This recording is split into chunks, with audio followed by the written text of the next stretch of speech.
Hello and welcome to 9-Hole Reviews. It's almost hunting season and today we're looking at a homage to a classic.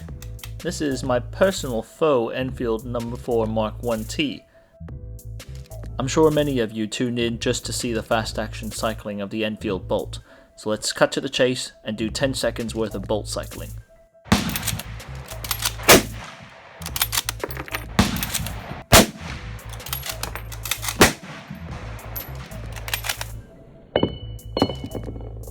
The original No.4 Mark 1T rifles were handpicked by British Ordnance specialists and shipped off to Holland for upgrades.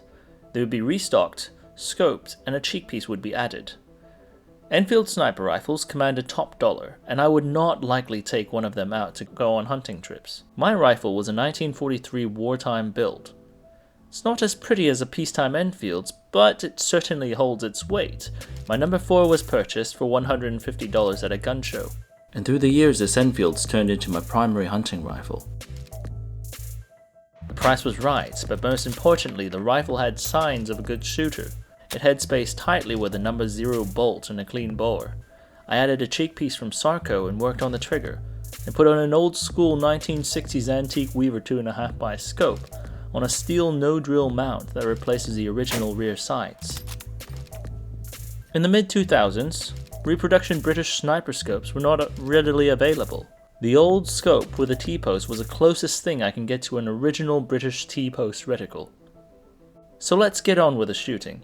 It has long troubled me that some shooters claim that their military surplus rifles can achieve sub-MOA groupings with military surplus ammunition. From my experience, surplus ammunition is fantastic for the price, fantastic for practice, but rarely is it fantastic for sub-MOA capabilities. Unless you're Swiss. Then everything must be accurate, und better than yours. For Surplus 303, I've acquired some British Radway Green 8 Zulu ammo, and some Greek HXP ammo. Both types of ammunition were at one point dirt cheap and readily available, and they're both loaded in the standard 174 grain bullets. I also brought along two sets of handloads that I had made from Greek HXP cases, Sierra Match King bullets in 174 grains, but differing in match grade primers and regular primers. This way we can see the difference between British ammo, Greek ammo, reloaded ammo with match primers, and reloaded ammo with regular primers. The first group we started was with Greek HXP ammunition from the 1970s. This runs a Mark 7 type pattern 174 grain Spitzer bullet with a reloadable Boxer Primes casing.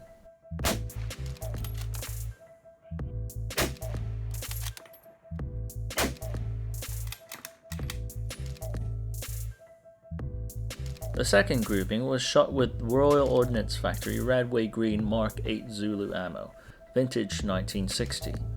This machine gun ammo was loaded with a 174 grain boat tail bullet with 37 grains of nitrocellulose powder.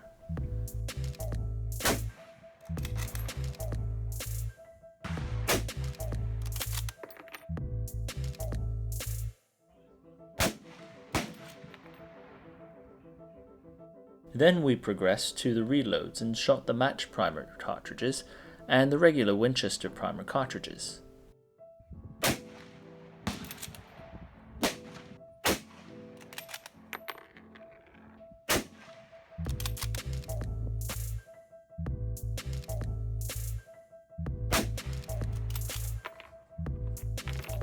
So how did we do? The Greek HXP yielded a 5.88 inch grouping, while the British Radway Green printed the 3.734 inch grouping.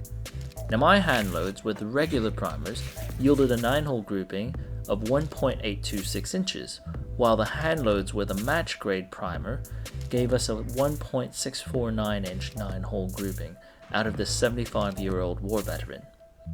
So our Greek ammunition was printing a grouping 57% larger than the British ammunition, and 3.5 times the size of handloads with match primers.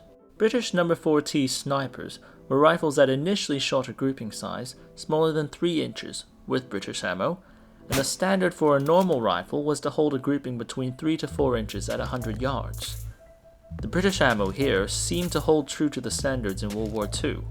but the interesting thing was seeing that the hand loads were able to help the rifle achieve modern hunting rifle accuracy. I'll remain skeptical at anyone who claims sub-MOA accuracy with surplus firearms shooting military ammunition. Why would the British MOD set a standard of 3 to 4 MOA if the general issued combination was able to achieve sub-MOA?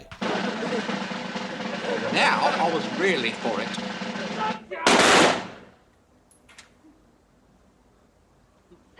How could you miss? He moved. I've shot Enfields up to 600 yards, and the HXP has miserably failed at that distance. I can only speculate that some characters indulge in ungentlemanly pursuits, such as 3-round groups and discounting flyers to artificially shrink their groupings down. These allegations are false. I did not have sexual relations with that woman. An interesting observation with the match primers was that it shrank the grouping down by an additional 10%. So the next question is, do match primers actually make a difference? But perhaps that's for the next review. Thanks everyone again for tuning in, and we'll see you during the next review.